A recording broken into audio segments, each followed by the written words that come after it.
Is self-transcendence. Truth is one and eternal. Realize oneness with it in your deathless self within. The following commentary is based on the teachings of Paramhansa Yogananda. We begin this week with a passage from the Gospel of St. Matthew, chapter 5. Love your enemies, bless them that curse you, do good to them that hate you, and pray for them which despitefully use you and persecute you. If ye love them which love you, what reward have ye? Do not even the tax collectors the same? And if ye salute your brethren only, what do ye more than others? Do not even pagans so? Be ye therefore perfect, even as your Father which is in heaven is perfect. This teaching is a continuation of last week's lesson. To love all equally is possible only by seeing God everywhere, and others as well and oneself. See whatever comes to you unasked for as a manifestation of His will. Be grateful for the pains you have experienced, for they are healing strokes of His love. Sometimes healing is effected only by strong measures, but His love for you is manifested in the very attempt to heal. Strive always to be impersonal, as though whatever happens to you were happening to someone else. Persecution gives us the supreme opportunity to deny the thought, "This is happening to me," and to affirm our inner freedom from the thought of ego. Don't allow the negative perceptions of others to become your own self-definition. Seek God. This is the true goal of life, though how difficult to cling to in the midst of hatred, spite, and persecution. The Bhagavad Gita tells us in the 7th chapter, out of thousands, one who strives for spiritual attainment, and out of many blessed true seekers who strive assiduously to reach me, one perhaps perceives me as I am. O true seeker, be one among all those thousands who seeks the supreme goal. Thus, through Holy Scripture, God has spoken to mankind. Om, Om, Om.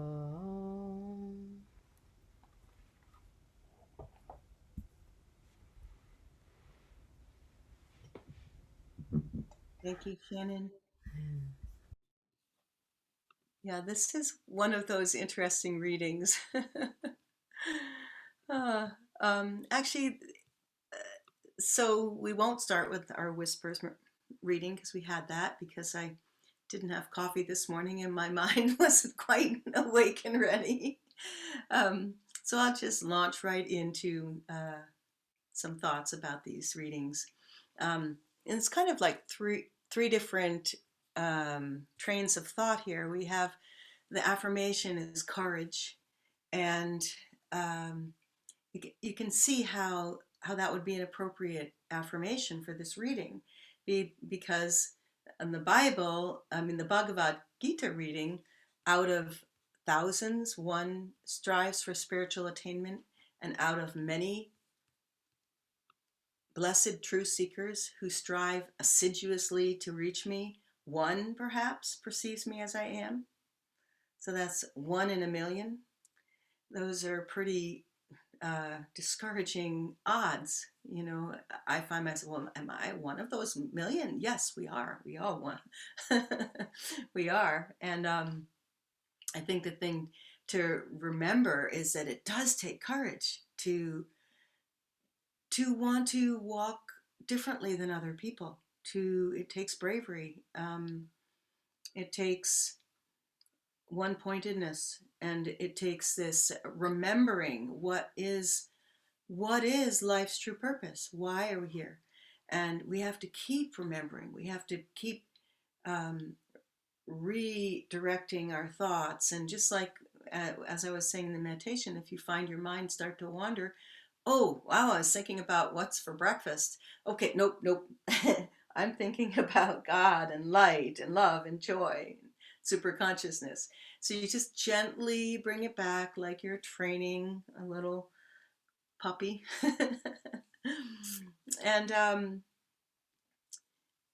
so this courage is, we find different ways to draw on it. And um, for instance, this affirmation, let's see, I live protected by God's infinite light. So long as I remain in the heart of it, nothing and no one can harm me.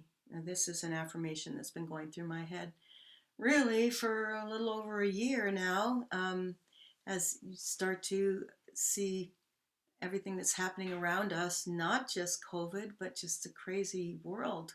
People really are insane. And so just remembering that we have this bubble, we have this portable paradise, Master used to call this. So your portable paradise, you take it with you. You take it into the car when you go grocery shopping or to the doctor's appointment, and you are autonomous in yourself. You are a divine soul that is like a beam of light wherever you walk, wherever you go in. And that's really what we are. We may not see that, but when we, just for the fact that we are seeking, and we're seeking a higher reality, a higher consciousness. And so we try to take that consciousness of striving for perfection um, with us everywhere we go, and we may not know it, but it affects the people around us. I am absolutely certain that every one of us who works in, say, a hospital or wherever you might work, that the people around you are touched because you are emanating a vibration and a consciousness that not only one in a million have. And they can be very discouraging. As I said, that those that ratio. But what Master said, let's see if I can find this quote. Master said, but our percentages are much higher because we have the science of yoga and Kriya Yoga. So just keep meditating. You know, the key is to keep coming back and remembering. I have to quote my friend Audie Black. In the last two Sunday services that I gave the talk, I was up in Whidbey Island in Washington, the Northwest, staying with them. And I quoted my friend Hunter, her husband, for both of those talks. And I was laughing yesterday because we were talking on the phone, and when I'm preparing for a Sunday service, it's kind of on my mind for, a week or weeks beforehand, and I'll just be talking about things in casual conversation. It's kind of fun that way. And that, by the way, is one of the most blessed things about living in community and having a whole army of friends, that you're not afraid to talk about these things that have so much significance and meaning and depth for you. And so I was talking to my friend Audie on the phone about this talk, and she said, yeah, it's remembering. And I thought, that's so simple. It's like when the GPS, the early GPSs, before we had them on our phones and we had to buy them and put them on our dashboards, and they would talk to us, and you would get off course a little bit, and the GPS would say redirecting or rerouting. So it's the same thing. We remembering, realigning, and the term in Sanskrit is smriti, Smritti, and that's divine remembrance. So we are blessed to have something inside us that's been awakened and being nurtured for lifetimes, that is finally growing into this big tree where it is the most important part of our lives, or we're trying to make it the most important part of our lives, or we recognize or realize the importance of living a life that's God-centered, that is centered on these higher qualities of light and love and joy and kindness. Um, One of my favorite lines in Swami Kriyananda's, well, it's Ananda's movie, Finding Happiness, and if you haven't seen it, I highly recommend it, but it's kind of a fictional story in some ways about a writer, a journalist, being sent on assignment to Ananda village. And so that part's fictional, but everything that happens at Ananda, she's interviewing and meeting people and experiencing this life of yoga and meditation and service and joy and music. And so the movie's not really about Swami Kriyananda. It's about this life, and that he so graciously gave to us to create Ananda. Um, and so at the very end, she comes back to Swami, and she's sitting with him, and she says, "But Swamiji, what can I do? I'm just, I work in New York City. I'm a journalist, And he said, buy land in the country with some friends and go up there as much as you can, as much as you can." And then this is the part that just struck me so much. Again, so simple, like just remember, it's be kind. And if we're kind, that encompasses so much, and it encompasses compassion and understanding and tolerance and acceptance and love. And so, trying to distill this vast library of teachings and into the simple acts that we can utilize when, like I said, when we're going to the gas station or, the store. And again, be kind and remember, realign, recenter. Another word that I love is pole star. And I think of, okay, the pole star.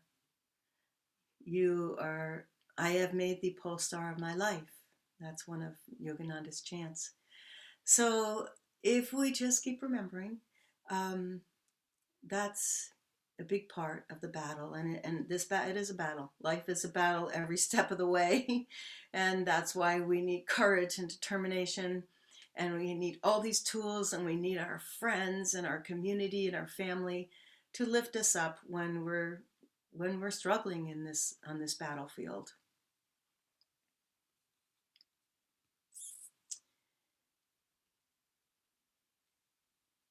And another thing that in this reading about perfection, Jesus said, don't define ourselves in terms of our human limitations, by our human weaknesses and sinfulness. Don't accept human bondage as your reality. And that's not a direct quote. But so we have these limitations. We have these moments when we're discouraged and when we're just overwhelmed. And I find I have a very critical nature. I think I have 5 planets in Virgo or something like that. And it can be a good thing, for finding, like, doing things really well, or just, I think I would probably be a good proofreader, because I'm always noticing where there are mistakes. I said, this went through publication, and there's that mistake there. But we